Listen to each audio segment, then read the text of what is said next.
Leo எந்த அளவுக்கு எப்படி போயிட்டு இருக்கு, ஒர்க் எப்படி போயிருக்கு? இப்போதான் ஷூட் முடிஞ்சிருக்கு, இன்னும் பேட்ச் ஒர்க் மட்டும் இருக்கு, அதுக்கப்புறம் போஸ்ட் ப்ரொடக்ஷன் இருக்கு. படம் எந்த அளவுக்கு வந்திருக்கு, நீங்க நினைச்ச மாதிரி வந்திருக்கு? கமலுக்கு அப்புறம் ரஜினி வச்சு கேக்குறதா சொல்றாங்க.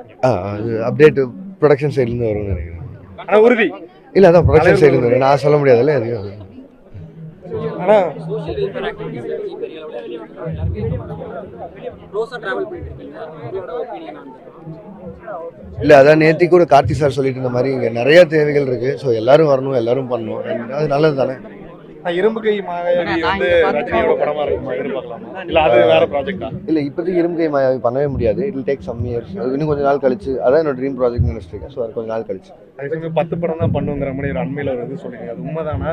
இல்லை, எனக்கு அதான் பெரிய எண்ணமோ அந்த மாதிரிலாம் ஒன்றும் இல்லை, நிறைய பண்ணும் அப்படின்னு. எனக்கு ஒரு 10 படம் பண்ணணும் தான் ஆசை. 10வது படத்தப்போ ஐல் குட் சினிமா நான் பாட்டுக்கு. அதே சமயம் நீங்கள் இந்தியா சினிமாவில் மிகப்பெரிய இயக்குனர் வந்திருக்கீங்க.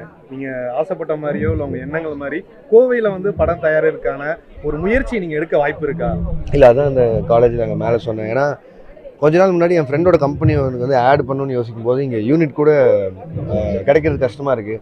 நம்ம பாலக்காடுலேருந்து ஒரு யூனிட் கொண்டு வர வேண்டியது இருக்குது, கேமராக்கு செட்டப் எல்லாத்துக்கும். ஸோ அதனால் மட்டுமே தான் நான் திருப்பி சொல்லிட்டு ஒரு காலத்தில் நம்ம சொன்ன மாதிரி இங்கே பெரிய பெரிய படங்கள்லாம் தயாரிச்சிருக்காங்க, டப்பிங் ஸ்டுடியோலாம் இருக்குது. இப்போ அது எதுவுமே இல்லாமல் இருக்குது. ஸோ அதுக்கான ஆப்பர்ச்சுனிட்டி ஏதாவது இருந்ததுன்னா நான் சப்போர்ட் பண்ணுறதுக்கு ரெடியாக இருக்கேங்கிறதான் சொல்லியிருந்தேன். நீங்கள் முதல் கால் எடுத்து வைப்பீங்களா? கண்டிப்பாக எடுத்து வைப்பேன். இப்போ டேரக்டரா ஆயிருக்கீங்க, இது எப்படி பார்க்குறீங்க? உங்கள் வளர்ச்சி எந்த அளவுக்கு? அது எம்பிஏ முடிச்சுட்டு அதுக்கப்புறம் பேங்க்கில் வேறு ஒரு 4 வருஷம் இருந்தேன். ஸோ அது நமக்கு என்ன மனசுக்கு பிடிக்குதோ அதை செய்கிறது தானே வாழ்க்கை. ஐ மீன் ஸோ அதாவது விஜய் வந்து இப்போ நிறைய அரசியல் வர்க்கான முன்னெடுப்பு நிறைய பார்க்க முடியாது. லியோவில் அந்த மாதிரி சீன்ஸ் ஏதாவது அரசியல் தொடர்பாக பேசுகிறதா சீன்ஸ்? இல்லை, அந்த மாதிரி எதுவும் இல்லை.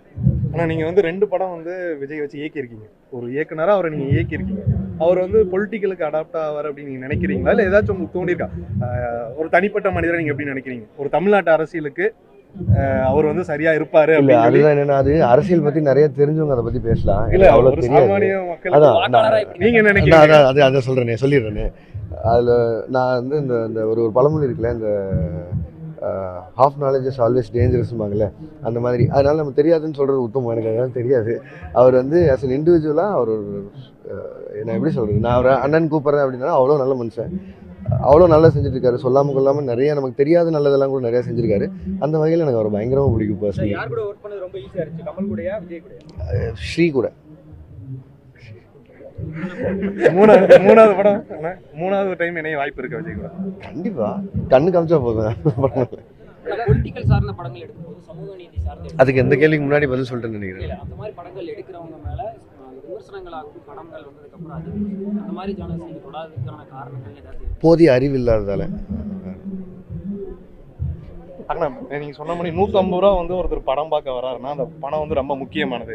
அதுக்காக தான் நான் உழைக்கிறேன், வரக்கூடிய எந்த சீட்ல உட்காந்தாலும் அவங்க பார்க்கணும் அப்படிங்கிறீங்க. அதை இனியும் நீங்க எப்படி நம்புறீங்க? அதை வந்து எந்த அளவுக்கு கொண்டு இல்லை, நான் அதான் சொல்றேன், சினிமாவில் இருக்க வரைக்கும் அதான் நான் பண்ணுவோம், அதான் ரொம்ப நியாயம். ஏன்னா அது அவங்க கொடுக்குறது காசு தாண்டி வேற எதுவுமே பெரிய மரியாதை என்னன்னு எனக்கு தெரியல இந்த சினிமாவில். ஸோ அவங்க அதை பண்ணும்போது நம்ம அதுக்கு நியாயமாக இருக்கணும். ஸோ அது மியூச்சுவல் தானே.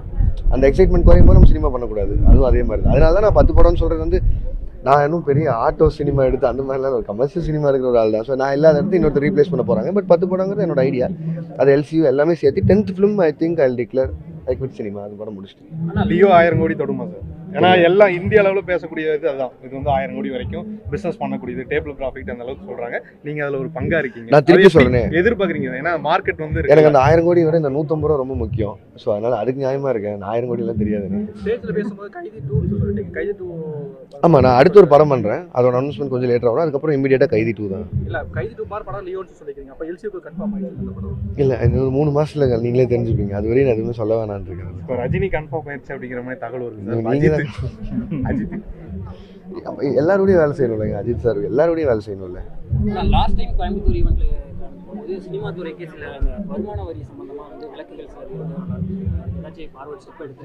இல்லைங்க, எனக்கு அவங்க இன்கம் டேக்ஸ்லேருந்து கூப்பிட்டு ஒரு அவார்டு ஒன்று கொடுத்தாங்க. அப்போ தான் எனக்கு தெரிய வந்துச்சு. நான் அதுக்கு வந்தேன். நான் என்ன சொல்லியிருந்தேன்னா, இதே தான், நான் அந்த இன்கம் டேக்ஸ் கட்டுறோம்ல, அது எங்கே போகுது, யாருக்கு போகுது, யார் அது பயன்படுறாங்க அப்படின்னு தெரிஞ்சுன்னா கொடுக்குற எனக்கும் சந்தோஷம், வாங்குறவங்களுக்கும் சந்தோஷங்கிறது தான் சொல்லியிருந்தேன். அண்ட் அது சார்பாக அது சொல்கிறதுக்கெல்லாம் ஒன்றும் இல்லை. எனக்கு டிரான்ஸ்பரண்ட்டாக இருந்தால் நல்லா இருக்கும்னு சொல்லிக்கிறேன். இவ்வளோ கஷ்டப்பட்டு படம் எடுக்கிறீங்க, எல்லாம் பண்ணீங்க. ஆனால் டெலிகிராம் இந்த மாதிரி சமூக வலைதளங்களில் படம் ரிலீஸ் ஆன காலையிலேயே 10:30 மணிக்கு 11 மணிக்கு வெளியே வந்துருக்கு. ஸோ இதை நீங்க எப்படி பாக்குறீங்க? இதை தடுக்கிறதுக்கு என்ன பண்ணணும்னு நீங்க நினைக்கிறீங்க? ஒன்றுமே பண்ண முடியாது இல்லைங்க. நம்ம தான் அதுக்கு காரணம் எல்லாமே. அந்த எக்ஸைட்மெண்ட்டு தான் பண்ணுறாங்கன்னு நான் நினைக்கிறேன். தேட்டரில் ரிலீஸ் ஆகும்போது எடுக்கிற வீடியோலேருந்தும் சரி, டெலிகிராமில் ஷேர் பண்ணுறது இருந்தும் எல்லாத்துக்கு முன்னாடி நிறைய உழைப்பு இருக்குது, எல்லாருக்கு முன்னாடி நிறைய கஷ்டம் இருக்குது. அது அவங்க முன்னாடி தான் பண்ண மாட்டாங்க. நம்ம என்ன பிரேக் எடுத்து வந்திருக்கீங்க, கோயம்புத்தூர் வந்திருக்கீங்க, சொந்த ஊருக்கு வந்திருக்கீங்க. லியோ ஒரு அப்டேட் ஒன்று கொடுத்துருங்க, மக்கள் பார்த்துட்டு. அக்டோபர் 19 படம் அது ஆல்ரெடி வந்துருச்சுங்க, நீங்க ஃபிக்ஸ் பண்ணிட்டு தான் வந்தீங்க. இதை தாண்டி என்ன ஒரு சின்ன அப்டேட் கொடுங்க. செகண்ட் ஸ்கில் கேட்டாங்க, லேட்டாக செப்டம்பரில் ஆடியோ லான்ச்சிருக்கோம். வேற ஆடியோ லான்ச் வந்து கோயம்புத்தூர்ல நடக்கிற வாய்ப்பு இருக்கு. மதுரைங்கிற மாதிரி சொன்னாங்க. இல்லைங்க, அதெல்லாம் இன்னும் முடியவில்லை. இப்போ தான் ஷூட்டே முடிச்சிருக்கோம், இப்போ தான் பேசிகிட்டு இருக்கோம். அதை சொந்த ஊர்க்காரு நீங்க ஆமா, எங்களுக்கு ஒரு நான் அப்டேட் ஏதாவது பண்ணி அவரை கூப்பிட்டு வர ட்ரை பண்ணுறேன். சரி.